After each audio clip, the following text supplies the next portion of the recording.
বিজেপির দেওয়াল লেখার উপরে রং ঢেলে দেওয়ার প্রতিবাদ করায় মারধর, অভিযোগ তৃণমূল আশ্রিত দুষ্কৃতীদের বিরুদ্ধে। ও ডোনিয়ার কালকে যে ঝামেলা হয়েছে কতজন অনেকেই ভর্তি ছিলেন তারা 20-25 জন মতো।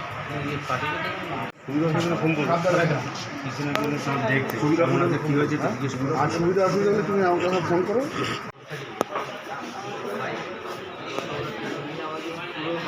মাটিয়া থানার হরিডাঙ্গা এলাকায় সেখানে বিজেপির রেখা পাত্রের সমর্থনে দেয়াল লেখা ছিল।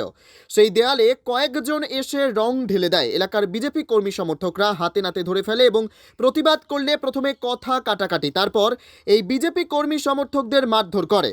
এরপর ঘটনাস্থলে আসে রাজেন্দ্রপুর পঞ্চায়েতের প্রধান সমীর বাছার এসেও বিজেপি কর্মী সমর্থকদেরকে মারধর করে বলে অভিযোগ বিজেপি কর্মীদের। আহতদের মধ্যে কালিদাস বাছার নামে একজনের অবস্থা আশঙ্কাজনক হওয়ায় তাকে বসিরহাট মহকুমা হাসপাতালে ভর্তি করা হয়েছে। আজ হাসপাতালে আহত বিজেপি কর্মীকে দেখতে যান বসিরহাট লোকসভা কেন্দ্রের বিজেপি প্রার্থী রেখা পাত্র।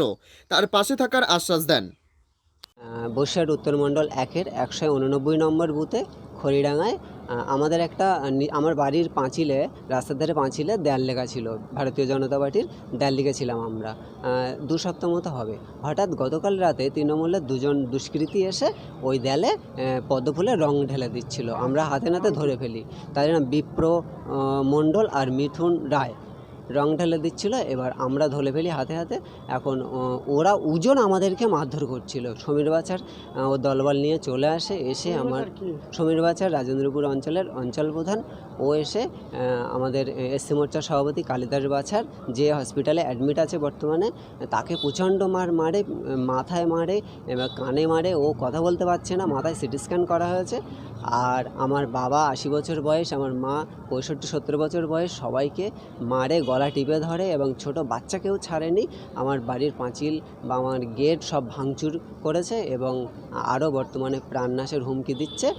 আমরা তটস্থ আছি। মাটিয়া থানায় পুলিশকে ফোন করেছিলাম, পুলিশ এসেছিল, তবে উজন মানে কোনো আমাদের তো অভিযোগ শোনা বাদ দিয়ে ওদের কথায় আরও আমাদের মানে উল্টো বলছে।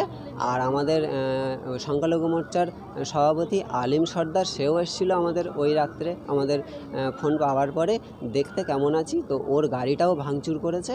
তো আমরা এই মতো অবস্থায় ভীষণ ভয়ে সন্ত্রস্ত অবস্থায় আছি। ব্যুরো রিপোর্ট, পিবি বার্তা।